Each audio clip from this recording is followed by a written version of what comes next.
हमारे air defence system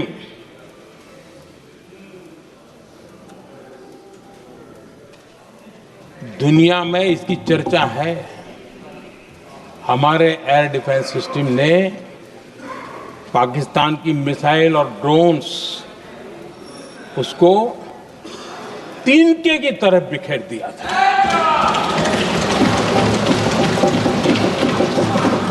आदरणीय अध्यक्ष जी, मैं एक आंकड़ा आज बताना चाहता हूं, पूरा देश गर्व से भर जाएगा। कुछ लोगों का क्या होगा मैं नहीं जानता, पूरा देश गर्व से भर जाएगा। 9 मई को पाकिस्तान ने करीब 1000 मिसाइलों और आर्म ड्रोन्स के भारत पर बहुत बड़ा हमला करने की कोशिश की। 1000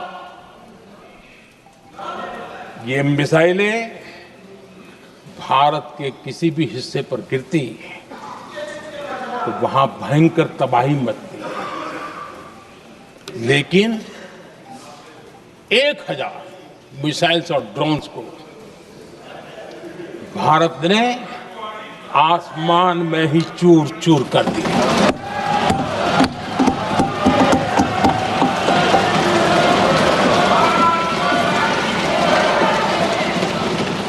हर देशवासी को इससे गर्व हो रहा। लेकिन जैसे कांग्रेस के लोग इंतजार कर रहे थे, कुछ तो गड़बड़ होगी यार, मोदी मरेगा, कहीं तो फंसेगा।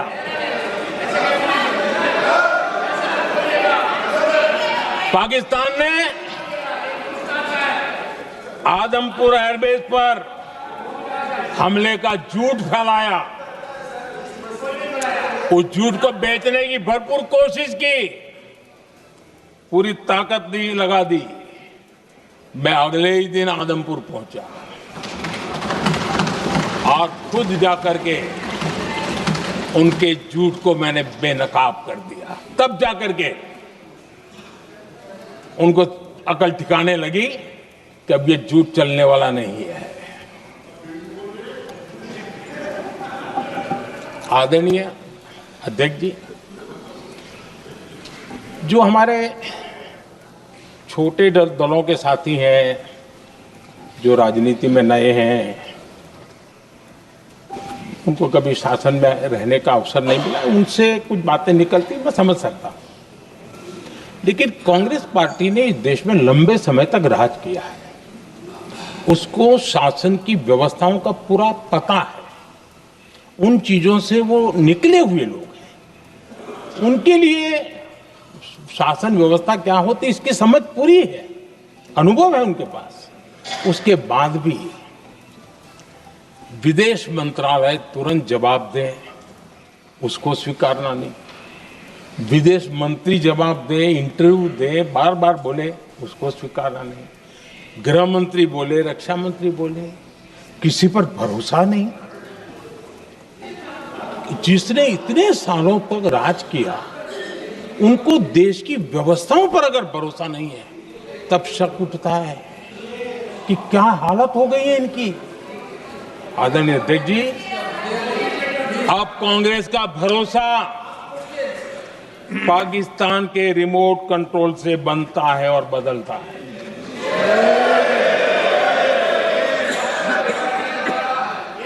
आदरणीय अध्यक्ष जी, एक बिल्कुल कांग्रेस के नए सदस्य, यानी उनको तो क्षमा करनी चाहिए, नए सदस्य को क्या कहेंगे, लेकिन कांग्रेस के आका जो उनको लिख करके देते हैं और उनसे बुलवाते हैं, खुद में हिम्मत नहीं है, उनसे बुलवाते हैं कि ऑपरेशन सिंदूर ये तो तमाशा था, ये आतंकवादियों ने जिन 26 लोगों को मौत के घाट उतारा था ना, उस भयंकर क्रूर घटना पर ये तेजाब छिड़कने वाला पाप है। तमाशा कहते हो? आपकी असहमति हो सकती है, और ये कांग्रेस के नेता बुलवाते हैं।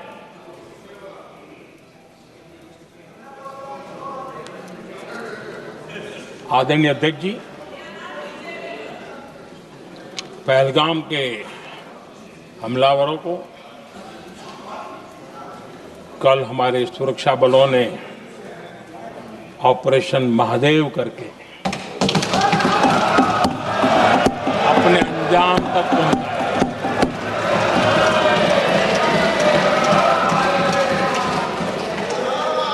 लेकिन मैं हैरान हूं कि यहां ठहाके लगा के पूछा गया कि आखिर ये कल ही क्यों हुआ।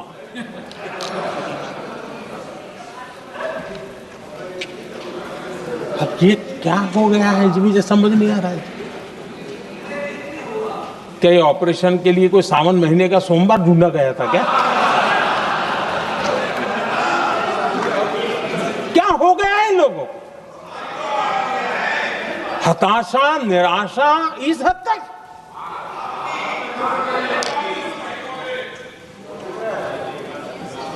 और देखिए मजा, पिछले कई सप्ताह से हाँ ऑपरेशन सिंदूर वगैरह तो ठीक है, पहलगाम के आतंकियों का क्या हुआ, पहलगाम के आतंकियों का।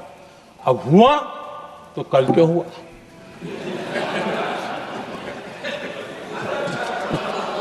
और कल ही क्यों हुआ? क्या हाल है अध्यक्ष जी का। आदरणीय अध्यक्ष जी,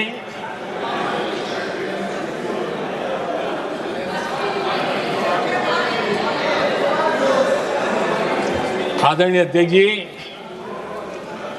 शास्त्रों में कहा गया है, हमारे शास्त्रों में कहा गया है, शस्त्रेण रक्षिते राष्ट्रे, शस्त्रेण रक्षिते राष्ट्रे शास्त्र चर्चा प्रवर्तते। अर्थात जब राष्ट्र शस्त्र से सुरक्षित होते हैं तभी वहां शास्त्र की, ज्ञान की चर्चाएं जन्म ले पाती है। जब सीमा पर सेनाएं मजबूत होती है तभी लोकतंत्र प्रखर होता है। आदरणीय अध्यक्ष जी,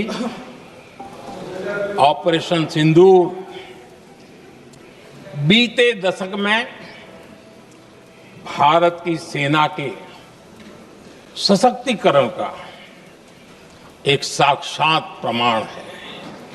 ऐसे ही नहीं हुआ है। कांग्रेस के शासन के दौरान सेनाओं को आत्मनिर्भर बनाने के संबंध में सोचा तक नहीं जाता था। आज भी आत्मनिर्भर शब्द की मजाक उड़ा रही है। वैसे वो महात्मा गांधी से आया हुआ है, लेकिन आज भी मजाक उड़ाई जाती है। हर रक्षा सौदे में कांग्रेस अपने मौके खोजती रहती थी।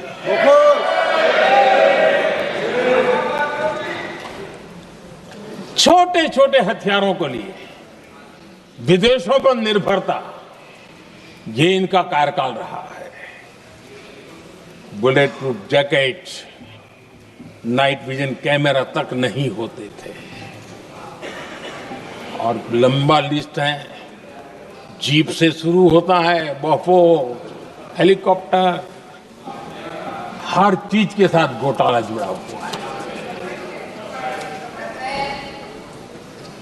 आदरणीय अध्यक्ष जी, हमारी सेनाओं को आधुनिक हथियारों के लिए दशकों तक इंतजार करना पड़ा।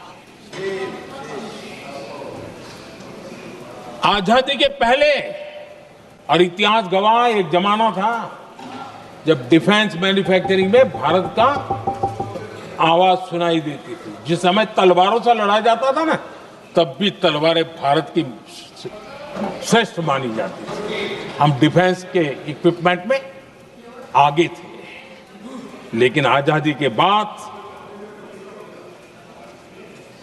जो एक मजबूत डिफेंस इक्विपमेंट मैन्युफैक्चरिंग का हमारा दायरा था, जो हमारा पूरा इकोसिस्टम था, उसको सोच समझ करके तबाह कर दिया गया, उसको दुर्बल किया गया।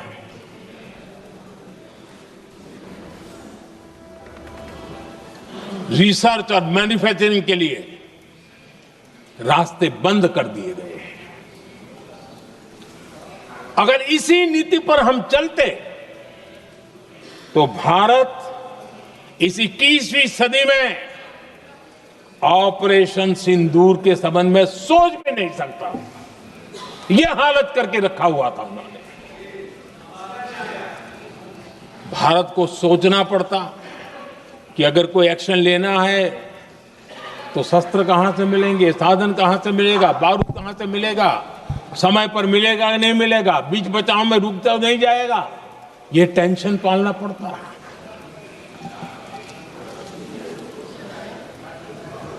आदरणीय अध्यक्ष जी, बीते एक दशक में मेक इन इंडिया हथियार